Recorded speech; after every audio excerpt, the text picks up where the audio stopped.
یہ زندگی میں وہ ٹائم ہوتا ہے، اور پردیس میں رہنے والا اپنی زندگی دے کر پیسہ کماتا ہے، اور جب پیسہ آ جاتا ہے زندگی نہیں رہتی۔ آپ کے ماں باپ نہیں رہتے، آپ کے بچوں کا بچپن نہیں رہتا، آپ کی بیوی بوڑھی ہو جاتی ہے، آپ کے دوست یار آپ سے جدا ہو جاتے ہیں، آپ اپنا علاقہ، خوشی غمی سب چیزوں سے دور ہو جاتے ہیں۔ آپ کی زندگی صرف ایک پیسہ کمانے والی مشین، بلکہ اے ٹی ایم مشین بن کے رہ جاتی ہے۔ آپ مہینے کے مہینے اس سے پیسے نکالتے ہیں اور گھر بھیج دیتے ہیں، یہ آپ کی زندگی ہے۔ پردیسی بندہ جب ایک دو سال بعد گھر واپس جاتا ہے تو اسے سب کی شکلیں تبدیل ملتی ہیں، بچے بڑے ہو گئے ہوتے ہیں، جو جوان ہیں وہ بوڑھے ہو گئے ہوتے ہیں، اور اس سے بڑا ظلم کیا ہوگا کہ وہ جب واپس آتا ہے ملک سے، آتے ٹائم گھر والوں کو کہتا ہے اچھا میں چلتا ہوں، 2 سال بعد فلاں مہینے میں آؤں گا۔ اس سے بڑی زیادتی اور کیا ہو سکتی ہے؟ اتنا مجبور ہے کہ 2 سال بعد اس کو آنا ہے، وہ اپنی مرضی سے جا بھی نہیں سکتا۔ اچھا، جب ہم پردیسی چھٹی جاتے ہیں تو گھر والے بھی مہمان کی طرح ٹریٹ کرتے ہیں، آپ کی صحیح غلط ہر بات مانتے ہیں کہ 10-15 دن کے لیے آیا ہے، جو کہتا ہے سن لو، اور دوسرا پیسے بھی تو دیتا ہے۔ میں نے بہت سارے پردیسی لوگوں سے ڈسکس کی ہے، جب وہ 30-35 سال گزارنے کے بعد ملک واپس لوٹتے ہیں تو ان کے بچے بھی ان کی عزت نہیں کرتے ہیں، کیونکہ انہیں آپ کی عادت نہیں ہوتی ہے۔ وہ کچھ دن بعد کہنے لگے کہ ابا باہر ہی ٹھیک تھا، ہر وقت روکتا ہے ٹوکتا ہے، یہ نہ کرو وہ نہ کرو، بیوی بھی اب اتنی عزت نہیں کرے گی کیونکہ آپ بوڑھے ہو چکے ہیں اور پیسے بھی نہیں کماتے۔ یہ ساری چیزیں اتنی جلدی آپ کو ہضم نہیں ہوں گی، کیونکہ جب آپ پردیس سے آتے تھے تو آپ کو منسٹر جیسا پروٹوکول ملتا تھا، جو اب واپس آنے پر نہیں ملے گا۔ آپ کچھ دن تو ان سب لوگوں سے لڑیں گے کہ میں نے آپ کے لیے زندگی ملک سے باہر گزار دی، میں نے یہ کیا، میں نے وہ کیا، بٹ سب نے یہی کہنا ہے کہ آپ نے کچھ نہیں کیا، بلکہ آپ کی وجہ سے ان کی زندگی خراب ہو گئی ہے۔ فائنلی دل برداشتہ ہو کر آپ نے ایک کونا پکڑ لینا ہے، بیٹھ کے سوچتے رہنا ہے کہ میرے ساتھ ہوا کیا ہے، میں نے کیا کیا ہے۔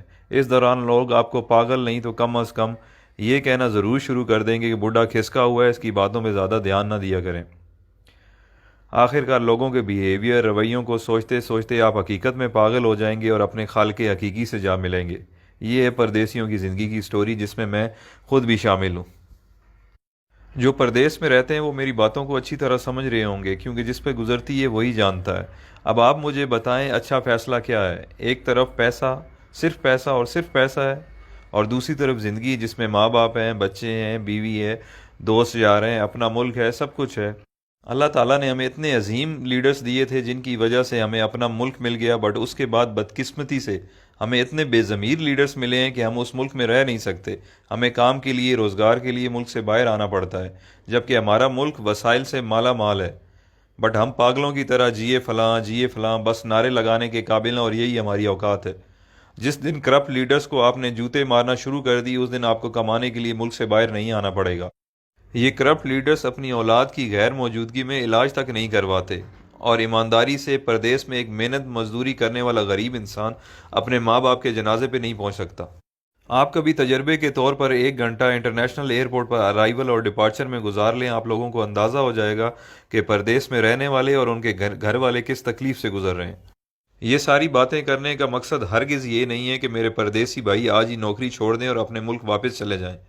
میں صرف یہ سمجھانا چاہتا ہوں کہ آج سے پلاننگ کریں اور باہر رہتے ہوئے کوئی چھوٹا سا کام اپنے ملک میں شروع کر دیں، تاکہ کچھ عرصے بعد اپنے ملک واپس آنے کے قابل ہو جائیں، کہ اتنے وسائل ہو جائیں کہ آپ واپس آ جائیں، کیونکہ 30 سال بعد بھی آپ کو پاکستان واپس جا کر کوئی نہ کوئی کام کرنا پڑے گا گزارا کرنے کے لیے۔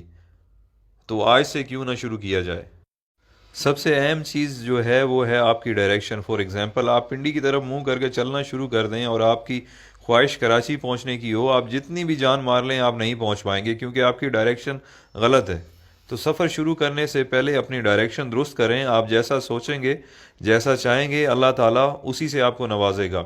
تو بڑا سوچیں، بڑا خواب دیکھیں۔ جب دینے والے نے کوئی حد، کوئی پابندی نہیں لگائی تو ہم خود کو کیوں لمیٹڈ کریں؟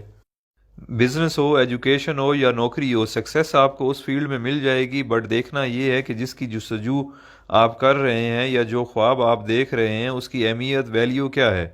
اگر آپ کی خواہش پڑھ لکھ کر سرکاری نوکری کرنا یا ٹائی والی نوکری حاصل کرنا جسے آپ وائٹ کالر کہتے ہیں، یا آپ بزنس اس پرپس کے لیے کر رہے ہیں کہ چلو سکون ہوگا، کچھ کام نہیں کرنا پڑے گا، تو بھائی آپ کے خواب بہت چھوٹے ہیں۔ دنیا میں بہت کچھ ہے۔ کام ایسا سلیکٹ کریں کہ اگر آپ منزل پر پہنچ جائیں تو آپ اپنے اور اپنے گھر والوں کے ساتھ ساتھ خاندان، محلے، گاؤں، شہر اور معاشرے کے لیے فائدہ مند